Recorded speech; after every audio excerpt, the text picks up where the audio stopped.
Warning. Pro Tri News is a podcast with different opinions, knowledge, and possibly fake news about triathlon racing. This podcast is for entertainment purposes only, and some stories may be dramatized for comedic effect. Enjoy. Hello, and welcome back to another episode of Pro Tri News. I'm your host, Kyle Glass, joined by Patrick Lemieux, best sports agent in triathlon, Mark Matthews, best bike mechanic, run coach, and husband in triathlon, and Talbot Cox, best content creator in triathlon. I'm not gonna push back, but yes, that's all self-proclaimed from Kyle. That wasn't. We didn't. Yeah, have to, I wouldn't. I don't know if I'd call myself the best content creator. People have far passed me now. We didn't have to. The original. What if I said the original? Still not the original. I'm a content creator in triathlon. No, How was y'all's weekend? I'm just looking at Ironman Cozumel right now, and anyone's race. Anyone's race? Except in the women's where Lisa Pertera. Oh yeah, Lisa Pertera is just annihilating. Again, why didn't she go long course earlier? She's real good at it. She's going to go like 7:25 with a 15-minute lead, which is pretty impressive. So, does Elliot Bach listen to the show? I think so. Yeah.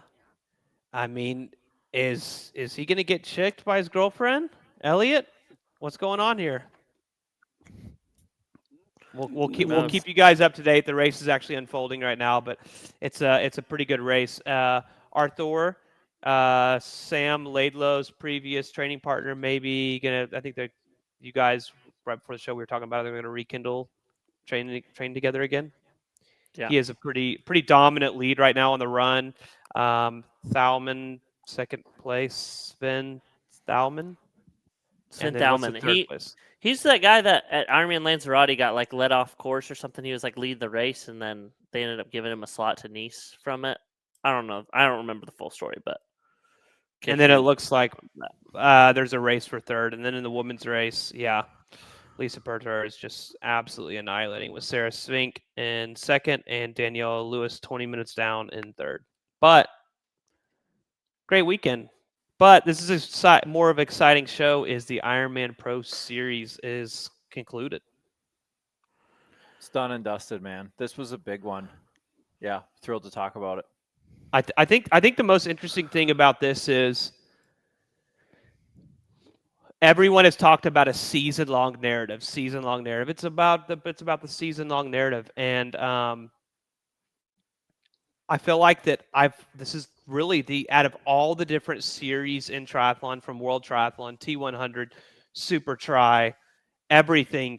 I feel like this was the only one that I actually was logically following, and then also too was the easiest to follow. Do y'all feel that way, or there's part of it that goes that way, I think, because this year the orientation of Kona and Nice being before the final race in Marbella, I think that there were some foregone conclusions basically between we learned Kat didn't even have to finish to win the series, right? Yeah. Christian Blumenfeld, we had, pretty good. I think we all believed that he was going to win the series as well. So there were some foregone conclusions. And I think that will ultimately get to next year. It's going to be a little bit different when it ends in Kona. And I think we'll maybe have a little bit more excitement and a little bit more build up at the end. What do you think, Mark? Yeah, I think that's true. And I think that's something they've wanted to do, just the way they can't not include the 70.3 Worlds as part of their series. And if it falls out, after, which sometimes they're restricted on by location and the time of year that location can host the race. But they would obviously much rather it finishes in Kona on one day, which, you can't guarantee before then because there's 1,000 extra points on the line, even if you've done 3 other Ironman races, and no one really does because it's just that unnecessary Ironman. Whereas this way round, you can do what Kat did or even Christian did, which is bank a spare 70.3, where really you can only lose 500 points, and that's even if the other person wins. So I agree, it's much better this year. I thought this year there was just more interest because there were more names and there were more people focusing on it. You had all 3 Norwegians doing it. Instant massive scoop for the T100. Then you had, in the women's side, you had Solveig doing it, who won Kona So you've got the Kona champion fighting it out. You've got Kona second place fighting it out. You've got the whole podium in Nice fighting it out. Whereas the year before, it was a bit, it was a bit wishy-washy in terms of they were just runaways. And do we think? I mean, were we happy with the schedule? Right? Like, if we could go back, would we tweak anything else along the year? Like, would we put another 70.3 in? Would we try and add one more Ironman? Like, just giving a retrospect on the calendar. Like, do we wish there would have been any adjustments there for the Pro Series? I think it's pretty fair and calculated if you look at like a map of like the majority of the racing has always been in North America and Europe, and that's kind of how the Pro Series is laid out. Yeah, we also have had Ironman South Africa earlier this year, and then 70.3 in Geelong, and then Ironman Cairns, which are all incredible venues. They have a very rich history, but for the most part, most athletes from both North America and Europe all kind of double dip and come across or go the other way, and that's pretty much how the schedule is always laid out anyway. So, and do we remember, we pick a lot on the competitor of Ironman, T100, but we got to remember when the season opened in Geelong, there was a huge snafu with the broadcast, right? And so, I mean, let's just remember that, like, they didn't start the year great, right? We were all eager to watch it. Even the race being in Australia, that does allow for decent viewing hours for here in the US, and we got nothing, right? And Matt Hauser, who ended up winning the world championship for short course for World Triathlon, he did that race and had to pull out because of a mechanical with his aero bars. So it's like, if he would have done well in that race, you could have maybe seen him come across and do 70.3 worlds later in the year and things like that. Like, just looking back as far as like what we know now versus back then, whenever Geelong did happen, like, it's crazy. If we were to look back at a few interesting notes, if we look at last year's champions, you had Kat Matthews take away the win. She pretty much solidified her win at New Zealand Topa. And then another just interesting fact, Gregory Barnaby, your inaugural champion, did not only not return and compete this year, he this year has not even done a single Ironman event. And I think it should be noted in here because it's quite interesting to see. I mean, 200K for a lot of people, for me, that would be life-changing. I'm sure for him it was very, very helpful, but it is an interesting note to see that he did not compete not only in a single T100 or Ironman Pro Series race, but an Ironman event this year. Do you guys find that fascinating, or do you think just wanted to go with the T100? I find it interesting. I think it's a lot of money, and he won it pretty comfortably in the end. Did he look at the competition he was going to have? The Norwegians were pretty open that they were going to do it. So suddenly you've got to take on 3 massive hitters. Did he also do a little bit of Milo Kuhnhaas and look at the fact it was Nice? He's not the strongest on the bike. He knows he's not it's not the heat which he's particularly good in. Maybe he just wanted the guaranteed money. Maybe money is more of a factor, and actually guaranteed payouts from T100 is a nice place to be. And I'm going to do like a little conspiracy corner here. Do we think that the T100 paid him more knowing that they were poaching the Ironman Pro Series winner, right? So it looked like a little bit of a PR win on their side. I think there's a world where they could have slid him an extra 20 or 30,000 bucks to say, hey, look, if you just come do our series and commit to it, we'll pay you a little bit extra. Yeah, and it probably actually didn't take that much extra, right? Because he's not a KB with, 7, 8, however many digits in the bank. So yeah, I could see that. I think that's a waste of money because that first year didn't really give him a name. People don't talk about Gregory Barnaby. Kat already had a bit of a name and she won it. But I think this year, if someone had come and if they'd upset the Norwegians, and if you had a bit of an unknown come and win it this year, I think it carries way more clout. So if we look at this year's overall standings, I would say the men's were kind of interesting, but I think that everyone knew from the start, once the Norwegians said they were going to do it, they were going to win it. But we'll start with the more interesting side of things, which was the women's side of the race, because we all thought that Kat was going to essentially just dominate this again with her race schedule that she set out. she ended up taking it home, but it came down to nearly the final race. And we kind of mumbled at the beginning of the year that Solveig was going to be a force to reckon with. And Mark even said it after Placid. He said, everyone needs to keep watching Solveig because she could not only potentially win Kona, she's one of the favorite athletes out there. And it came down to Kat Matthews won with 20,845. Solveig lost Seth 20,351, and Lisa Perder 17,956. We should, on their website, they should edit it to where it's like minutes. It might look a little bit cooler, but Yeah, Mark. so Cats is like 8 minutes, isn't it? I think it was in the end, and it all came down to banking. It was partly because it all came down to Cat beating Solveig in Hamburg, and then also covering that gap, because at one point Solveig had overtaken her in Kona, but she obviously ran back up very, very close to her, and essentially Solveig took no extra points. Maybe that brings us on to an interesting one. We've had it before, but with even more hindsight. Do we think there should be a winner's point bonus, or do we like it's just off the seconds? I think that there No. should be a winner's point bonus, in my opinion. What does a winner's point bonus mean? So, like, say, if you win the race, you gap get is an a extra 1,000 points, rather than if it's like heaven for. I mean, let's go back to Kona, right? Like, Kat and Solveig finished so close together that Kat pretty much got a perfect score from Kona. I think the Yeah. issue is, right, it just becomes too convoluted to, like, I don't even want to say the layperson. I just want to say, like, the people that are already in triathlon. And then you're like, okay, and then if you win, you get an extra 1,000-point bonus. It's like, Yeah. I feel like we're starting to really, the system works. It's pretty close. My personal preference would be it's 2 Ironmans, not 3, because I think You're not alone. There's the amount of DMs that we got from people saying that we should do it, that Ironman should do it that way in the future is a lot. And here's where it boils down to. Let's just take Kat's win, for example. I just don't think it's a great look on the series that she could DNF a really important race at the end and still win the series, even though obviously I want her to.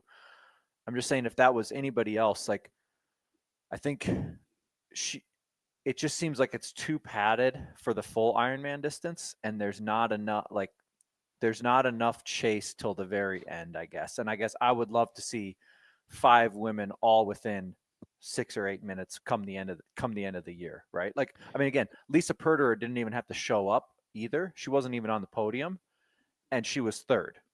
So I just, Mark, is that fair? Yeah, but it's just what you want out of it, right? So I don't think there should be a winner's difference, even though it would have given Kat advantage in sometimes because she won other races. So I'm not saying it for that reason. As I said before, I think there are already perks to winning: the prize money, the prestige of the winning. The series isn't testing you on one day. It's testing you across a year. And if you can be consistently close, then you win series. That's how people win Formula One. It's how they win every sort of series. Yep. So that's why I don't think there should be that. And the second one about the Ironmans is Ironman want you to race Ironman distance lots.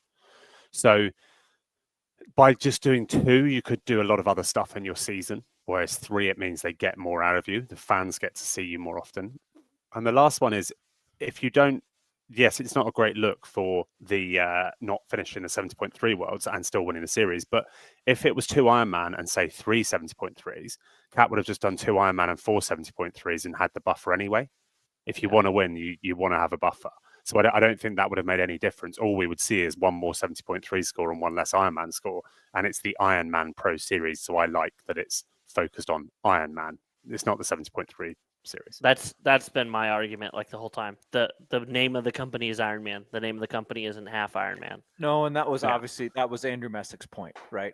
I mean, that was when he came out with this 3 years ago. I mean, he goes, "We are Ironman.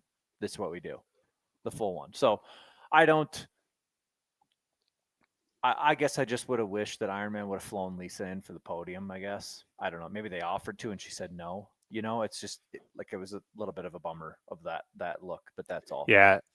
I mean, if we're she was away training, and then This is flew to Dubai, and then now is racing back-to-back weekends. It's the nitpick show. Like we get to this is if we could have it a different way, that's what I would have wished for it, right? I do agree with you though, to guinea pig off that. I think next year with the big hoorah finishing in Kona, I think that if a pro athlete that will be on the podium doesn't plan to be in Kona, it would be if they're wanting to make it pretty prestigious to try to get them there.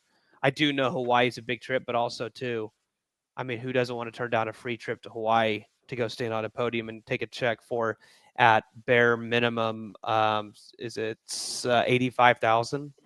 I mean, I'd go to Hawaii for free and take a check for 85,000 if you're third place. Just to recap that real quick, Kat Matthews made 200,000, Solveig Lawseth made 130,000, Lisa Perder made what was it? I think it's 85. It's 85, and then Jackie Herring 70,000, which Jackie Herring got second place last year, made a good 130,000. So Jackie Herring's almost made 200K from Ironman over the last year. That's Plus, another having won a couple of races. Another interesting thing here is comparing this from last year, the first year, to this year, the second year of the Ironman Pro Series. You had 5 women repeat in the top 10, as opposed to men, there was only 2 of them. So Jonas Hoffman and Christian Hogenhag on the men's side, and then on the women's side, Kat Matthews, Jackie Herring, Hannah Berry, Maya Stage, and Danielle Lewis. We'd have to scrape the results, but what I would love to know is how many unique athletes they had in 2024 versus how many unique entries they had in 2025 for the Ironman Pro Series. Mark? But what constitute an entry? Because is that just people that happen to have done 3 Ironman races that count for the series and 2 70.3s? Because they have entries like Laura Phillip could have almost, if she just turned up, she could have come top 10 with like 3 results. You know, winning Hamburg, a third at Ironman World Champs, whatever. So I don't know what constitutes an entry. And part of the appeal of it is you don't have to enter.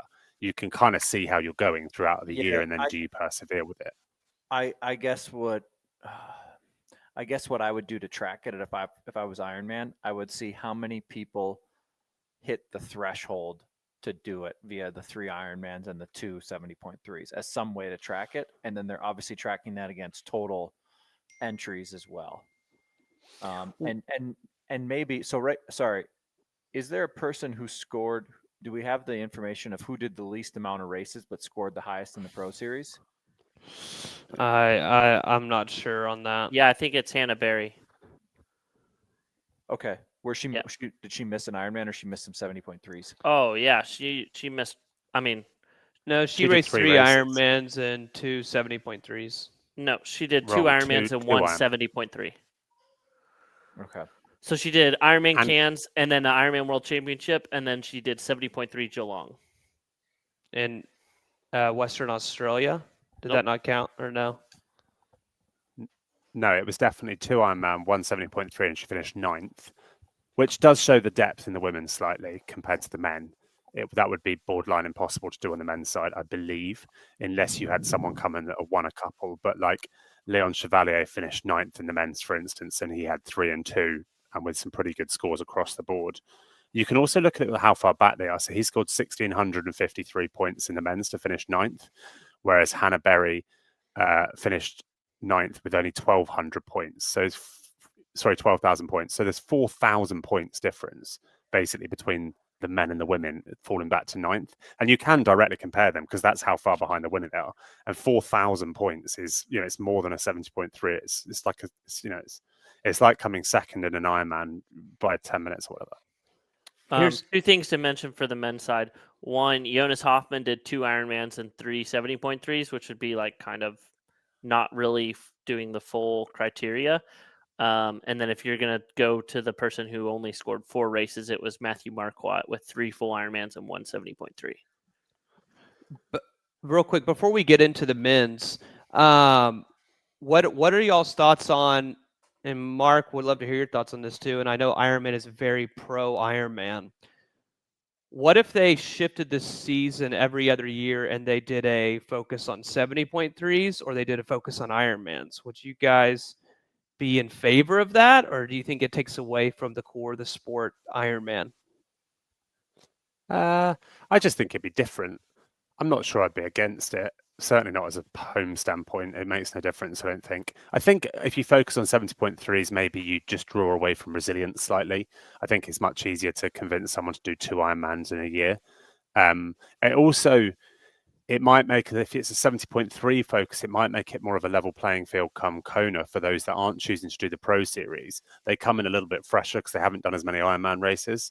So if you drop it down, you kind of allow the people doing the Pro Series more of a chance to win Kona. Obviously, it didn't matter. Solvi and Kat both did it, came first and second. Interestingly, the two that dropped out had both done way less full distance races. But I think that was just pure chance and circumstance this year. So is it fair to say that now we've done the Ironman Pro Series for 2 years? Because Talbot, I like where your head's at with that. But I guess if I was on the leadership team at Ironman, I might say, hey guys, Hey Pat, real quick, does leadership mean Scott DeRue, just a CEO, or is leadership a blanket term leadership of is the whole the top dogs? Okay, Yeah, just wanted to make clear on that. All right, that'd keep going. That'd be the C-suite team. Yep. I think what they should do is they should not make any changes to the scoring, because now in 2026, it's all eyes on Kona. And the focus of it being back there is going to, I would say, refocus everyone, and the scoring will change because of that, right? And so I just think they go, okay, we got data from 24, we got data from 25, we're not changing anything for 26, but we are going to keep a really close eye on it, because we want Kona now to be where the fireworks are at for the Ironman Pro Series and the overall every single year possible, right? What if they rotated it based on the season-ending narrative? So sometimes when 70.3 World is prior to Kona, it ends up with an Ironman, Yes. or when it's a 70.3 World Championship ending after, you could end with that. And the reason why I like the 370.3s is you might pull in someone like a Paula Finley, who was like, if I race Lake Placid and I did good, then I would try to go to Kona. You might pull in like a Paula Finley, a Vincent Louis, that would make it a little bit more I shouldn't say a little bit more exciting, because it is extremely exciting, but it might make that playing field a bit more stacked and a bit closer, because if you go ping off, you get a Matt Hauser and he gets a 70.3 win. He's like, dude, I could potentially race World Triathlon Series and even go for Ironman Series if I go get 2 more W's. And you might see him jumping to a few more 70.3s. So just a thought. They're certainly going to have to think about the years where they get a venue like a Marbella that's going to be raced in November, or they get an event like Taupo that's going to be raced in December. That will happen again. And so I think on those years, they're going to say, hey, look, we are ending the Pro Series at 70.3 Worlds in November or December. And that, to me, is where they might, because they're going to realize that the push for Kona is so heavy. That's when they might go, okay, this is the year we're now offering 3,500 points for the 70.3 Worlds. That's just exactly what I was going to say. All they actually have to do is in that year just flex the points for that one last race. You know, if you made 70.3 Worlds, 4,000 for the win, 3,500 for the win, the results look different on the women's side. I think you probably get there. If it's 3.5, it might have flicked back. So yeah, I don't know. For instance, I mean, that would have been the difference, I think, for Kat, right? This year, not finishing versus Solveig. Like, or there would have been, it would have been down to 23 points at the end or something. The gap was 523. I kind of like the 370.3s on that year. It'll be a lot of fun. All right. Just to stay on that topic real quick, we've got quite a bit of DMs lately from people saying, well, what if Ironman splits the series and you have an Ironman series and a 70.3 series? Any interest at all in something like that? Too early to do that. Yeah. Maybe in 10 years from now, 5-10 years from now. The problem is going to be, let's look at World Triathlon. They don't have a World Triathlon Sprint Series and then a World Triathlon Olympic Distance Series. Right. And so I think that's probably where you should look at and go, no, this is how we're pooling our athletes. I think this is an opportunity now for Ironman to make a robust ranking system for their own races. And I think that's probably, again, their leadership team should be talking about this for 2026, saying, hey, look, our entry system, guys, is a mess at best, is unorganized at best. Like, let's try and sort this out a little bit and make some progress here. What do you mean by that, the entry system? Well, they have an athlete liaison whose job it is to call around basically with the 2 weeks leading in and say, hey, I'm just checking in. I'm seeing if Susie's racing or if Jeffrey's racing. What do you think? And they don't have a roll-on system. So for instance, when it was well documented when Alistair Brownlee wanted to do Texas a bunch of years ago. Yeah. And the start list was quote unquote full, right? But we know the week of the race, the start list rolls off and then people can roll on. There's no roll-on system in place like what World Triathlon has at Ironman. Yeah. I will say they're improving that. So they are already talking about accommodation for their first couple of races. That's already happening. And after we talked about should it go to 50 maximum entry, Scott Giroux actually messaged me on Instagram. He said he saw it in a post, but Scott, we know you were listening to the show. You don't have to pretend you're not listening. So he basically said, and it's really good entry, and this is from the CEO who just drops these numbers, which is great. So out of nearly 70 non-World Championships races, only 7 had more than 50 pro men. 3 of those had 60 to 61. None were over 61, and not a single race had more than 50 women. So because the calendar's now really well spread, they're not actually having that problem. They didn't reach capacity in a single race, so they're not talking about 50 slots. They just don't need to do it. And then what we said, and he would agree with, the issue isn't the size of the field availability, it's the number of pros. And if World Triathlon got a bit of a grip, made a centralized pro policy, or Ironman could do their own one, but I think it falls to World Triathlon because they currently hold that under their national governing bodies. That would solve it in itself. Just to add on to that, I think that to the liaison comment, Pat, a lot of that is pre-made. I mean, this is so silly. Pre-made race bibs that say like 1 Lionel, 2. I just think it's time to just get rid of the pre-made race bibs. Assign the race bib a couple days out from the race, and if you're the highest ranked athlete there, you get bib number 1 and you just wear 1 on your bib. And then when there's 22 bibs race in the females, it's 22 women race instead of all these different like little missing slots. It just confuses it. So I think it's pretty easy change. I don't see why they don't do that, because I think the biggest reason why they keep reaching out to athletes is so they can know to take them off the start list and stuff. If that makes any sense. Just 2 cents. Moving on to the men's side of the race, the Norwegians were very clear that they wanted to race the IRONMAN Pro Series this year. They had a very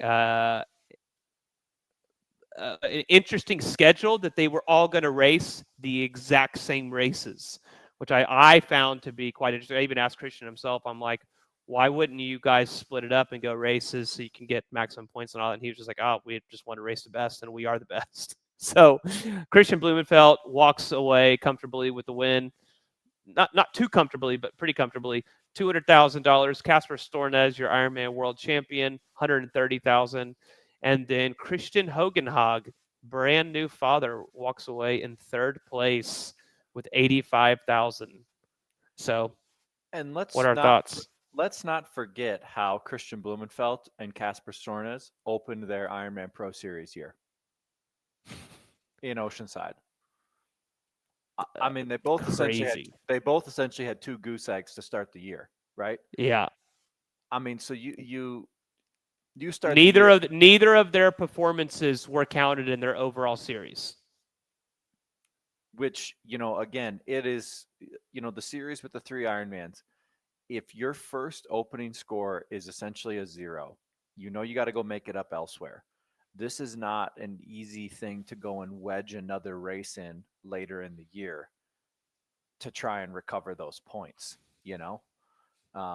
So yeah, I mean, that to me was the big reflection piece, looking at who got first and second here in the series. You go, okay, wow. I mean, these guys really turned it around. Mark? Oh, well, I think that's been true both years, right? So in the women's last year, Kat got disqualified from Hamburg because they had to go and do Vitoria to carry the season alive. Even worse And than an Ironman. absolutely. I mean, she didn't get to the run, so it doesn't cost you all that weight in the legs. But still, I think that shows going forward. It's not about who has the 5 best scores. It's who plans the season, either executes all 5 of those races really well, or has the flexibility of fitness to be able to adjust, which is what Christian had to do. The second bit I was going to say is, and I think this was only something that actually Kat had in her head and no one else had talked about, but I mentioned on the pod, Christian Blumenfeld won overall between the men and women's, because you can compare who had the most perfect season. And he essentially beat Kat by 5 minutes and 50 seconds. So he had slightly more points. So his season was slightly more perfect. So there is, in effect, an overall, like, who was the best athlete on the IRONMAN Pro Series. And it went to Christian this year. I quite like that you can kind of compare the perfect season. Any other surprises on the men's side? Christian Hogenhog equaled his score from last year. He was 3rd last year, and then he's 3rd again this year. I mean, for him to have the performance he did in Frankfurt, and then have his partner have a child, and then him kind of course correct a little bit, do Nice. He raced before Nice as well for Placid because he was trying to just protect like his standing a bit. And for me, for him to be able to kind of just move and flow and do those things, that's pretty cool way to kind of write your schedule and write your season essentially. And running all the way to the finish hard in Marbella, like, yeah, sure, he maybe didn't have a standout performance there. He finished 21st, but it still became, was it actually one of his scores? It is very close to being one of his scores. It was one of his scores. He was just good all year. And like Kyle says, having a baby like the week before Nice, he'd raced Swansea and Lake Placid because he thought he wasn't going to be able to do Nice even, and still snuck it in. Like, kudos, and he's the standout performance for me. 115 points in the end. He finished above Nick Thompson, which is less than 2 minutes. So to have a whole season, 5 races, and then that whole thing for the podium of the Pro Series and $85,000 be decided by less than 2 minutes, pretty incredible. Another interesting surprise, I don't want to be negative, but definitely scratching his head, who I think we all thought could potentially win the series, if not battle for the win, Magnus Ditlev. Not the season that he was looking to have. And I think that the unfortunate result in St. George made it to where he couldn't go to the World Championship, but I think Sam maybe turned down a slot, was able to roll to him. But it was a very interesting season for Magnus. And I think that it's interesting to see seasons like this because there will be a fire lit under him for this off season, and he will come back stronger than ever next year. An exact opposite from Christian and Casper, right? Like, he won Ironman South Africa to start the season, and we were like, well, we're in for it this year. No, and I think to provide a little bit of clarity on Magnus, I mean, we talked about KB and Casper having those effectively a 0 score at Oceanside. Magnus effectively got a 0 score at St. George, and he said, no, I'm not going to go fill this with another race. I'm going to just stick to my plan. So he knew in May in St. George, he knew that the Pro Series was done for him. Yeah. The interesting thing, I mean, winning it might have been done, but he could easily have podiumed. What actually undid him was the Ironman World Champs. And I think what that shows you is, like, you can DNF 70.3 worlds. Kat showed it this year. You can't DNF the Ironman World Champs and do well in the Pro Series because it's 6,000 points. And you're not banking spare Ironman. For very, very few athletes are. And to be honest, if you're serious about trying to win the Ironman World Champs, you're not banking a spare score. Yep. So, interesting. The one thing I like, and it takes us back to, was a comment that I wrote down for both the men's and the women. It makes me not like giving the bonus points for the win of a race is, if you look at the male and the female winners, neither of them cherry-picked events. And I think we've talked about this before. You can make good money if you go race at this race where there's no one at, and you cherry-pick and it's hard to use the term cherry pick in an Ironman Pro Series event now, as they're becoming more and more prestigious, but you can take a easier schedule path in order to get that. Kat Matthews and Christian Blumenfeld race the best athletes in the world time and time again. We're not afraid to show up on the start line, and it's really cool to see that an athlete like that didn't go to a no-name race and get some cherry picking points and came out on top.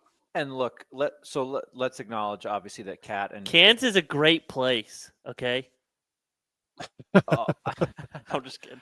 I mean, the one that I was thinking about was Lake Placid, right? And so the idea that you're going to cherry pick a race on the day for that individual race, and let's look at Lake Placid up against when it was for the men's race in Nice, right?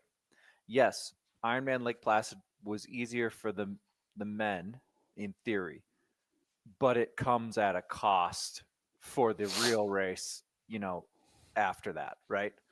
And so I think that's the issue that people are going to keep running into with this series. I think that when everybody looks at the calendar, it's pretty clear you got to do the 2 Ironmans as early as possible and then get a runway now. And so it's like, yeah, you're either just everyone's going to have to be in Taupo, or they're going to have to be in Texas to make up for it. Mark, can you speak to that?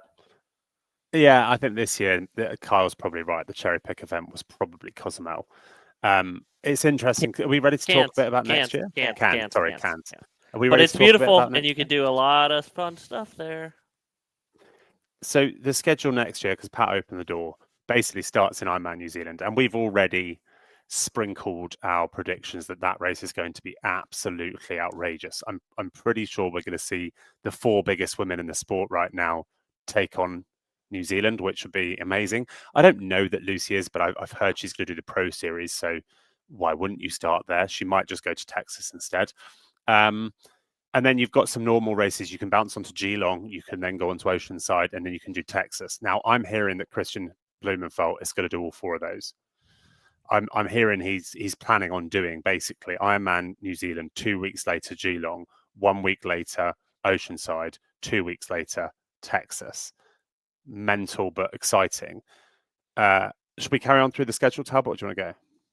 Real quick, if Christian decides to go to New Zealand, there is one person that he's going to have to stand up and race against, and that is the winner of the Ironman entry fee at our live show, Trudy Newman, who has decided that she's going to race Ironman Taupo for her first ever Ironman. So we chatted with Craig at Ironman. We said, look, I don't know. I told him, I said, I don't know what you're feeding Kyle and Mark.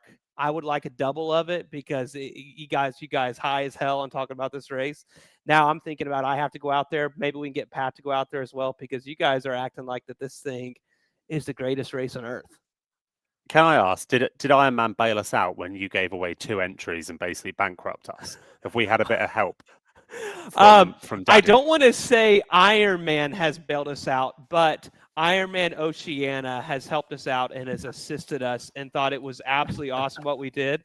And Trudy has selected Ironman. And I actually haven't told Trudy yet. I wanted to do it live on the show. So Trudy, when you're listening here, we're going to get you an email and a link, and you can get signed up. And I know Mark and Kyle will meet you there, but it's going to be 1v1, you versus Christian.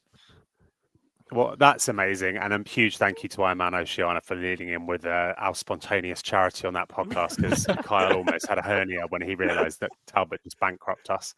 But excellent. We love that. Right. So then carrying on with the rest of the year a little bit, we move on to I-Provence again. An amazing race that was won by KB in a pretty dominant fashion this year. That's in mid-May. We then have Hamburg for the women again. They stayed that way round. They didn't flick back to the men, which is cool. That's on the 7th of June. Which way round are these dates? Yeah, 7th of June. Oh, God, bloody American dates. It makes no sense. And then we move on to Pennsylvania 70.3. That's the 14th of June. Elsinore, 21st of June, a big European race. That's a new. And then we have.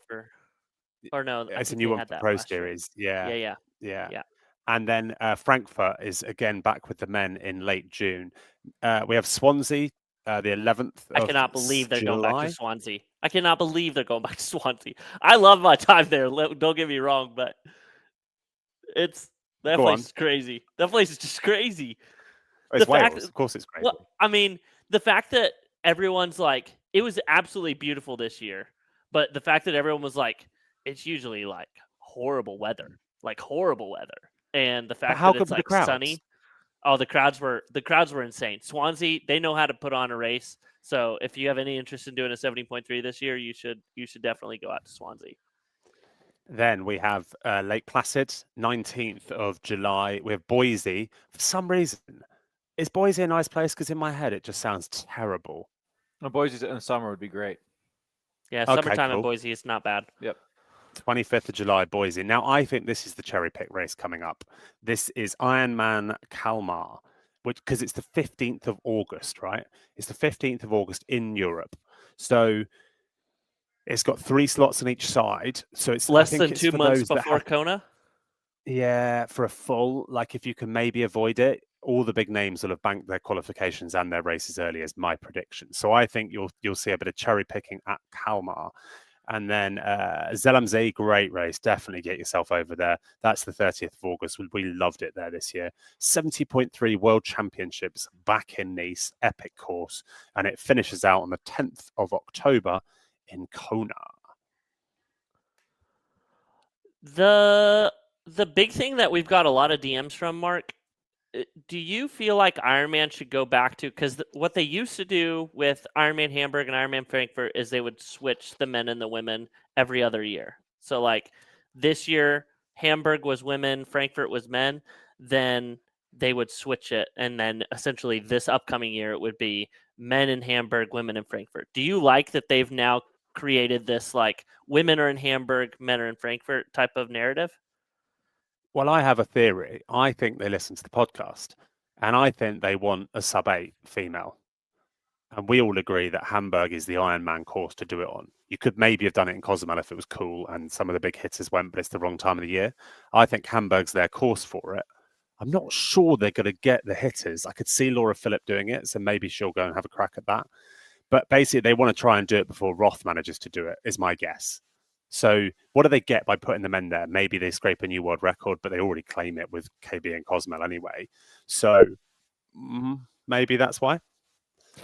I think something that is very interesting to take away on reading on the new series or the series for next year is what Ironman has created from this is now you have all these prestigious races, and not only are they prestigious historical races, but now races are bidding and pushing for Pro Series races, because then they not only know that it's a pro race, but then it's a Pro Series race. So from what I've heard, Ironman will have an event, an amateur age group event. Sometimes they'll bring in the pros right away, but then it's a kind of like a test year to see how it goes.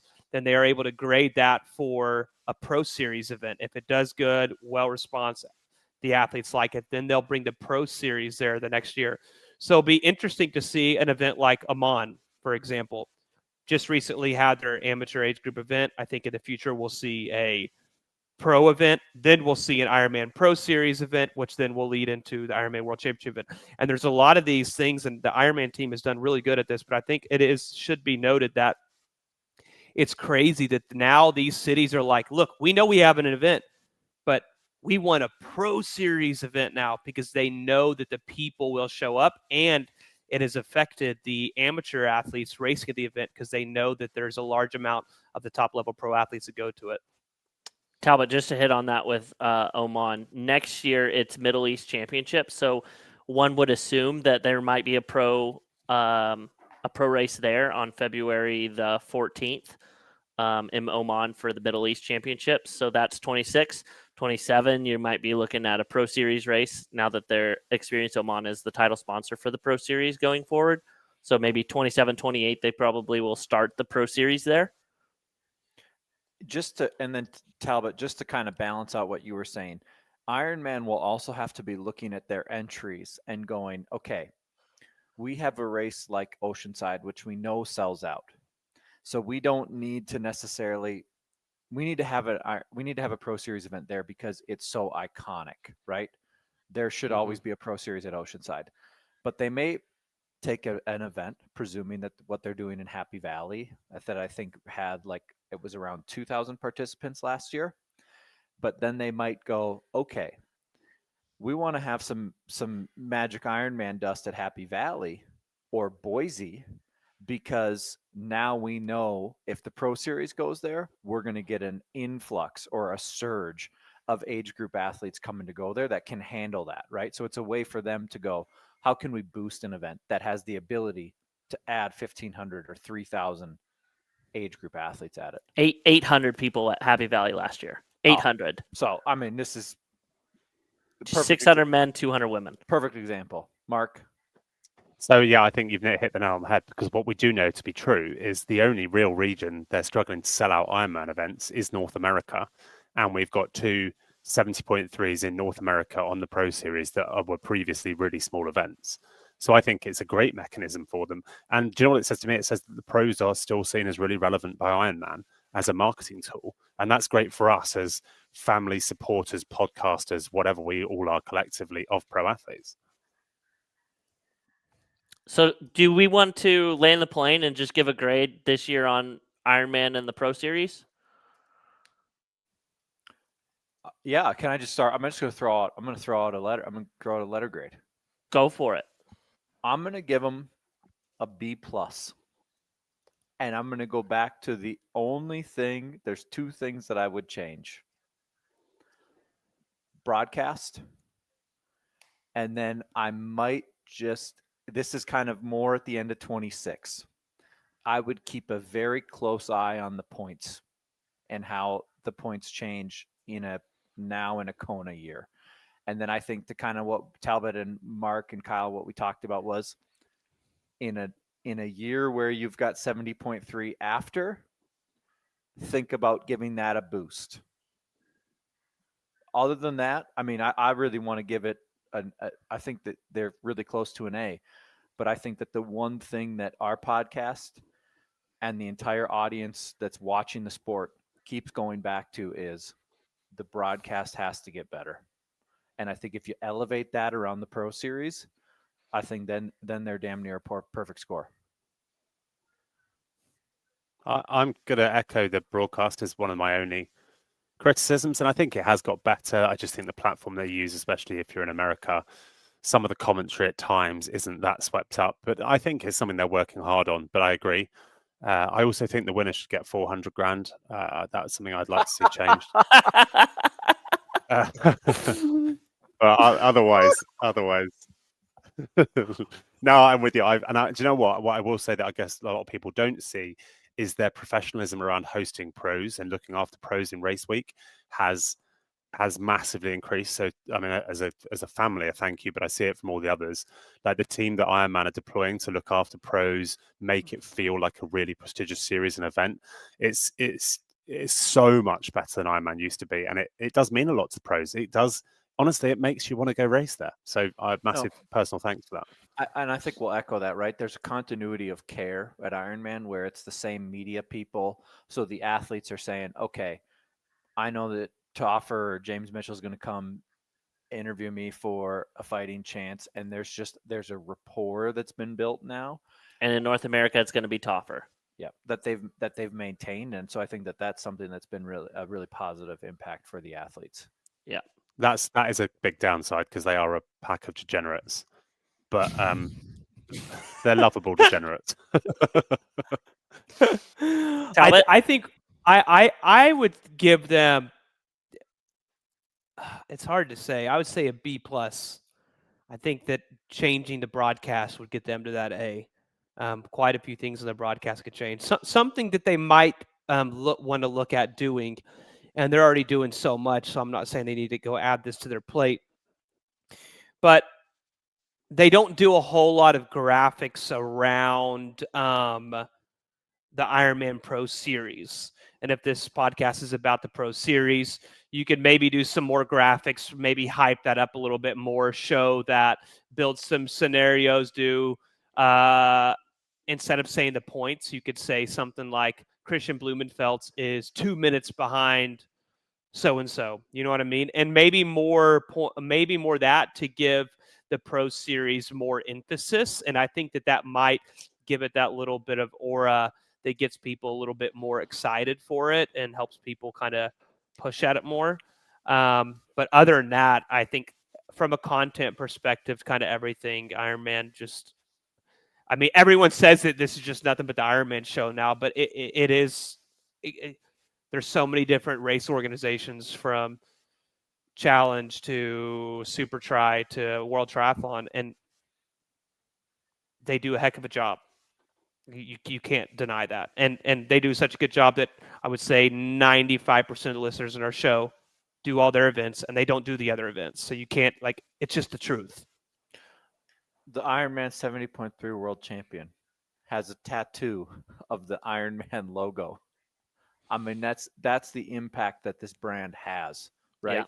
And until you see somebody else with a Challenge Roth tattoo or a World Triathlon tattoo, I mean, these guys are the reason that we spend a little bit more time on this group. Yeah. I'm going to think Lucy probably regrets echo that? you guys of like a what? What'd you say, Do Mark? you think Lucy regrets that tattoo? Nah. Nah. Nah. Lucy's She Lucy's won't gonna ever have admit it. Lucy's gonna have to start editing that tattoo, because she's gonna have to start putting world champ stripes on that tattoo. And like her park run time beneath it and things like that. Like I've seen that. I've seen the park run tattoo. That blows my mind. That's the best I've ever seen.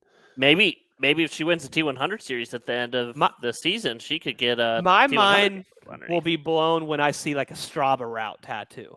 That would be the pinnacle. Real quick, But what we have touched on there, we're going to look ahead of next year, but we have just talked about her. How big a scoop would it be for Ironman if they can have Lucy Charles do the full Pro Series? That'd be pretty huge.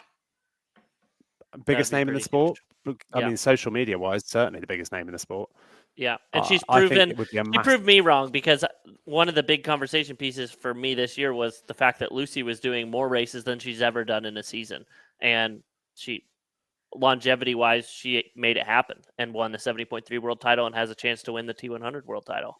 I think the problem that we're going to run into with her is that we all know Christian's just a unique human. I feel that we have seen that the world champions do not care about the series.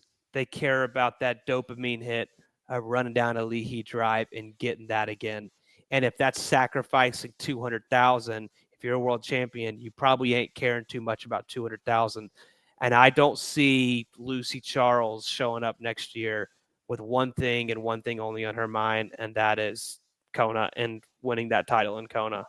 Just a thought, because you look at like a Patrick and all that. So it does go against what we're hearing, though.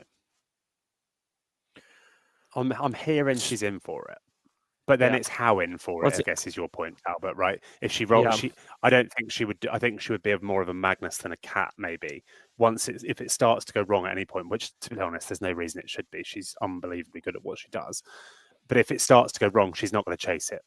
Would be my prediction. Yeah, agreed.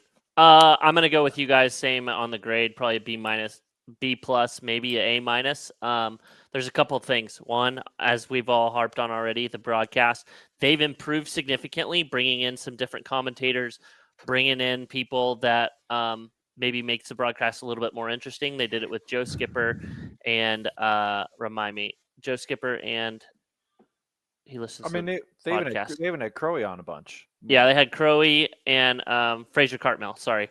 So they've started to bring different people and different voices in, and I feel like that's kind of helped them not get into like the same old middle of the road commentary.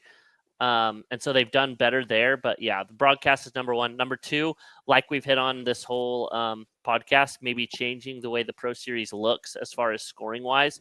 There's only, I believe, 14 professional men and women that have the full and complete score of the Ironman Pro Series.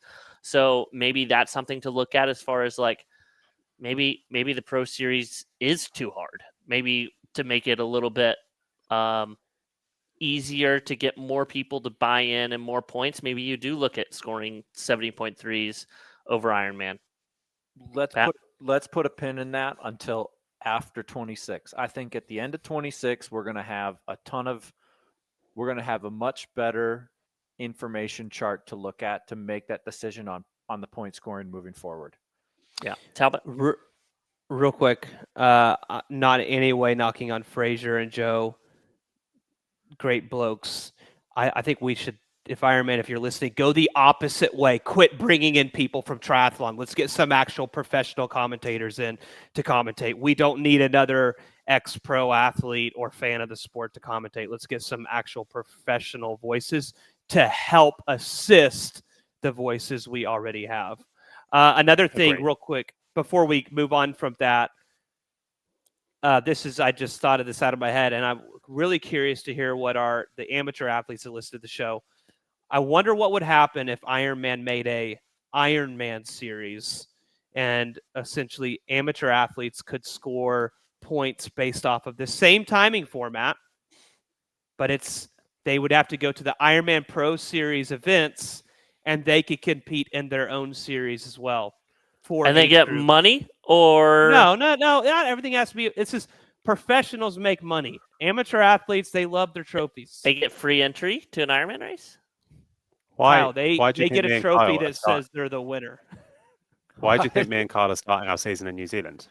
Hey, we're doing Tri News series next year. We got New Zealand, we got Roth, we got Oceanside, we got 70.3 Pennsylvania. Just something interesting to think about. I think that a lot of the elite amateurs listening would be something that sparks their interest. I think it's I think that we made it. We're so close. So hard. 56 minutes. We're trying, guys. We're trying to cancel. Let's restart. All right. If you're listening to the show, go over to our YouTube channel. We're trying to delay the swearing because it hurts the YouTube algorithm. So that's why we're trying to not do cussing. So now we're going to hit pause on this. We're going to restart the entire show. We just need to edit that out. I did so well, boys. I did 55 minutes worth. I can't believe it. Carl, you need to edit that out. Just bleep the word. Anyway. I don't even know what to say. Yeah, that would be a great. It's a genius idea. It's a genius idea, Tal. Here's the thing, right, Talbot? That idea is so smart because here's what it does. It effectively costs really no money to do that.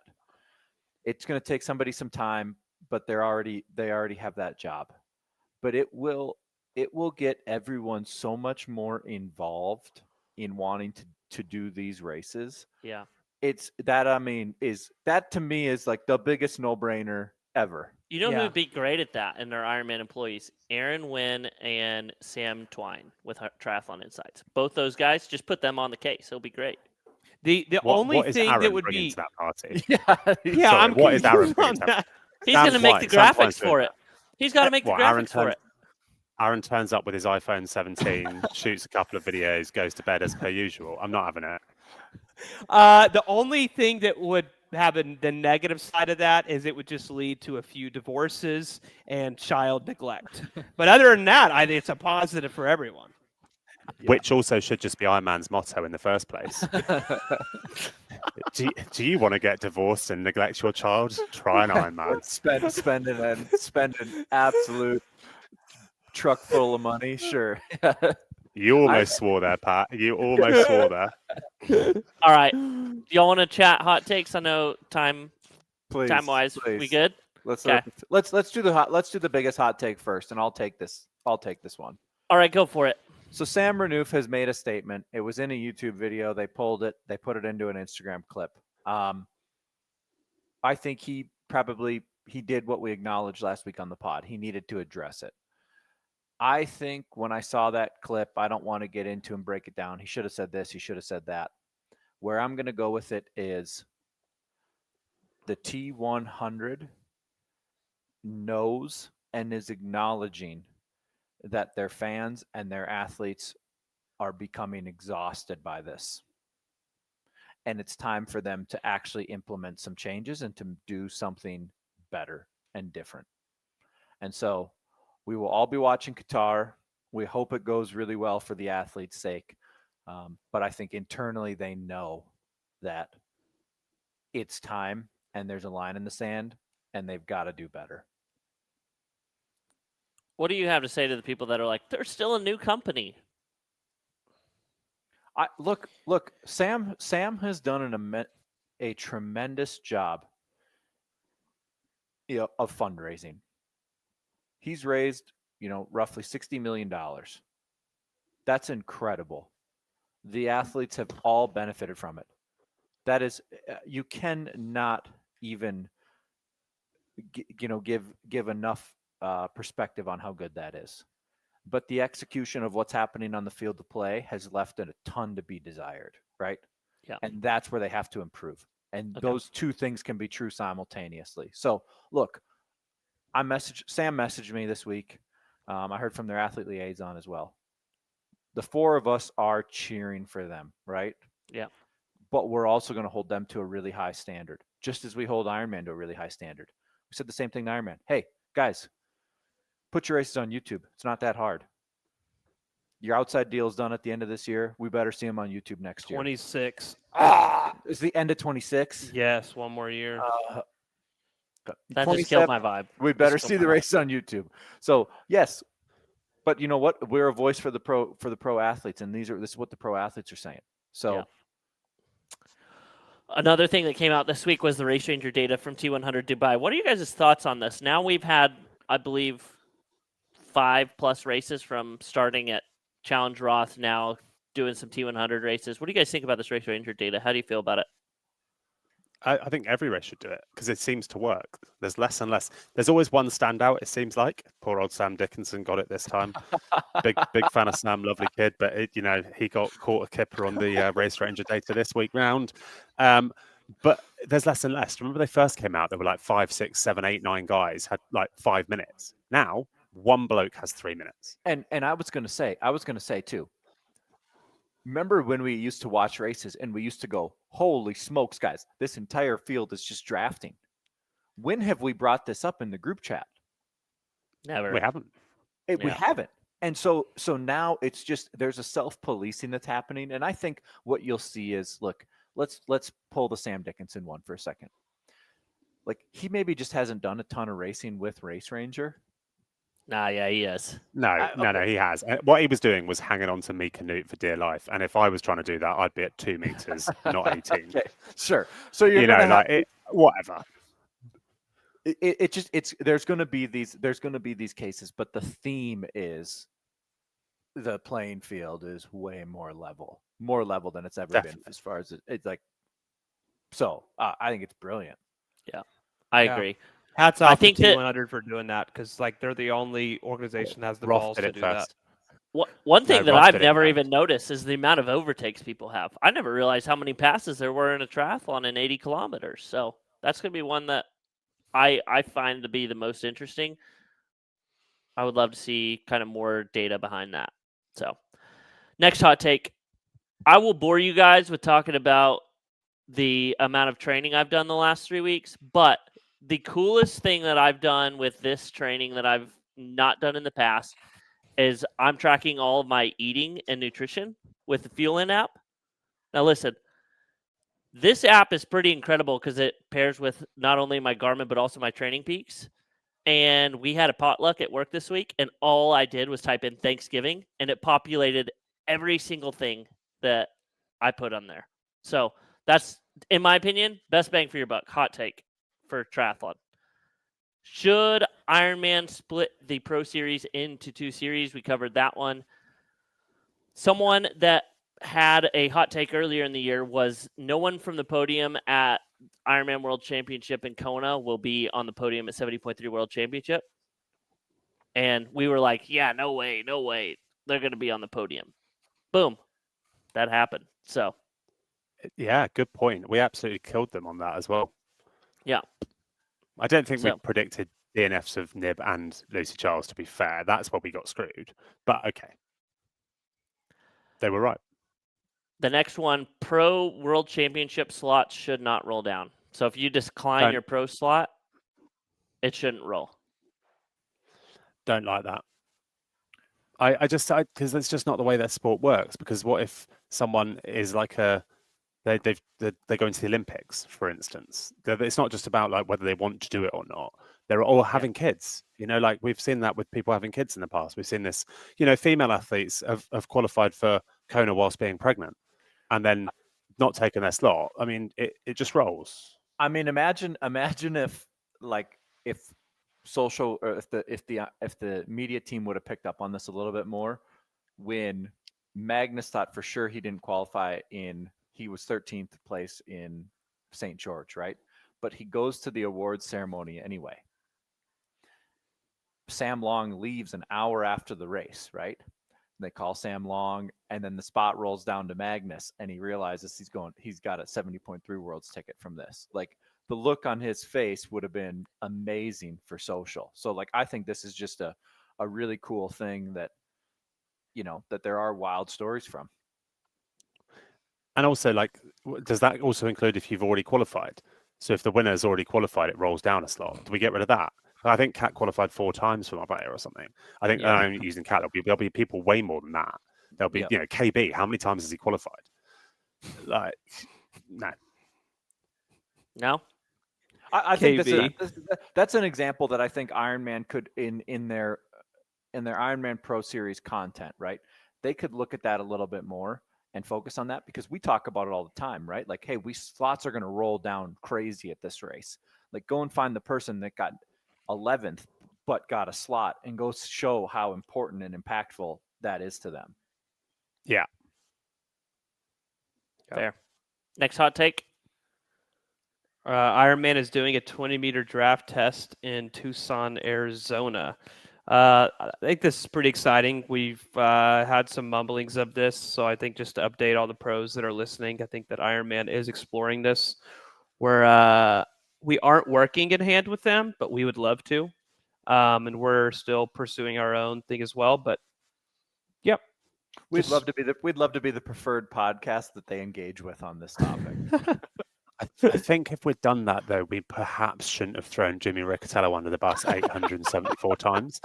You said you got beers. You said you got beers with him and cleared it over. Hey, I've always said the guy is a really nice bloke and personable at races, but I am with Jimmy. If I sat at home and I was like, right, we need to bring one media platform on to cover this for a bit of independent verification, which I do think they should do, we would not be top of my list either. I need to laugh here real quick. I know I probably shouldn't read private conversations on this podcast, but this is a hilarious text message I got this last week from Paula Newby Frazier. I asked how Spain was, and she said, phenomenal. Although, did you know Mark Matthews tumbles around like he's the unofficial mayor of 70.3 Worlds? Oh, right. Yeah, that's real good, to be fair, because I borrowed a disc wheel off Pat, and I was trying to get it back to the age group of starting the next day. And I was just like, I had a bike in hand, and I was just going to jump the barrier. And the person that let me through, whilst I got Kat's bike stuck in a barrier, was Paula Newby Fraser. So I deserve that. I was being exactly that kind of level of entitlement at the time. She is correct. The mayor. Mark Matthews, the mayor, 70.3 Worlds. Yeah, she's right. That's on that amazing. One. That's amazing. We could probably wait till... Go ahead. Maybe we could do something with Mark. You're going to go to Nice next year, right, Mark? Yeah. Maybe we could get you some like shirts and stuff, like official mayor of 70.3 Worlds, and people can ask for your photos. There is nothing good about this, because this is not a compliment. This is basically saying I was just being entitled and like pushing my way through stuff, and that is exactly what I was doing at the time. So I'd rather not wear a shirt advertising my level of. I'm trying not to swear, but we know what I'm getting. Oh, it's so good. I always knew you were so posh, Mark. What changes are we going to see next season from T100 and the Ironman Pro Series? It's too big a hot take. Yeah, I think it's not a hot take. That's going to be we've a done show. The Pro Series. Yeah. And nice thought. We'll get around to it. We've done the Ironman Pro Series one this year. This show we'll probably do a T100 one, and we'll get you rest your answer. I don't know if I ever want to talk about this one. Who had the most difficult season from professional athletes? Should we wait until the final? The list they've given here, there is a list. That's just Chelsea, Magnus, Lionel, Laidlow, Flora, Leo. I mean, is Flora retired? I think she did a podcast with Chelsea Burns, an hour-long podcast talking about what the season looks like for her. So I'm not accepting Magnus or Lionel's name on there. And yeah, they literally have wins, like Pro Series wins. Yeah, Magnus won an Ironman race, so he's off the list in my opinion. Lionel 100%. dominated the 2 70.3 Pro Series races that he did, so he's off the list in my opinion. I just think like, okay, sure, if you put up the dubs in any year, it's not a failure of a year. I don't care who. Yes, these are my athletes. It doesn't fly for me. I agree.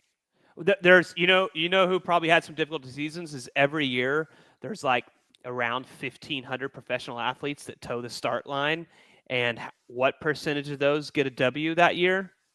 Do or we even say get that paid? they had Or a even get paid? difficult season? Yeah, not a fan of that one too much, but I agree. Yeah. Right, the next one I just put in.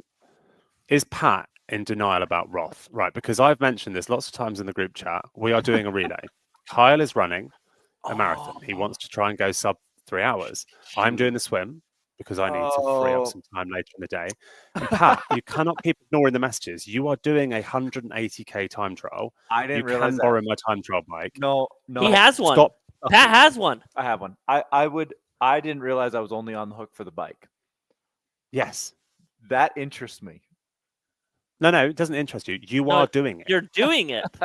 It's not You're an interesting registered. or not interesting. You're You already had registered. lots of time to opt out. You had lots of time to opt out. I've said it loads of time in the group chat. You've just gone blank on me. It's the only thing you've never replied to. Pat, you are riding 180k on the 5th of July or whatever it is next year. Is Talbot still on the call? He's hiding. He's hiding. He doesn't want any part of this. Talbot, you coming to Roth to do some video work, or? I'll only go to Roth one day if like someone like Christian Blumenfeld or someone does Roth. I don't know. But not Well, you're in luck. You're in luck. You're in luck. KB, I believe. Oh, we're not going to break it. I'm hearing gossip. I don't know. Yeah, I don't. I'm not going to go. If it's just Magnus going to throw away Kona again, I'm not going to go. But we'll see. We'll see you in Roth, both of you. Mark, Pat, if you do the bike, I promise you I will pump up your tires. There we go. Perfect. Oh, man. Hey, all jokes aside, we hope you guys really enjoyed the show. That's the end of the Pro Series. I was just thinking, Christian actually just FaceTimed me. I should have answered it, and then we should have got Kat on the call as well. And then on the title, we could have wrote, both the Ironman Pro Series winners join our live show. Should we do that? It's 8:28 in the evening here. The cat's in bed, mate. Yeah. Forget it. Hope you guys enjoyed the show. We'll be back on again next week. And with that being said, that's the end of the Pro Series. Hope you enjoyed it as much as we did, and looking forward to next year.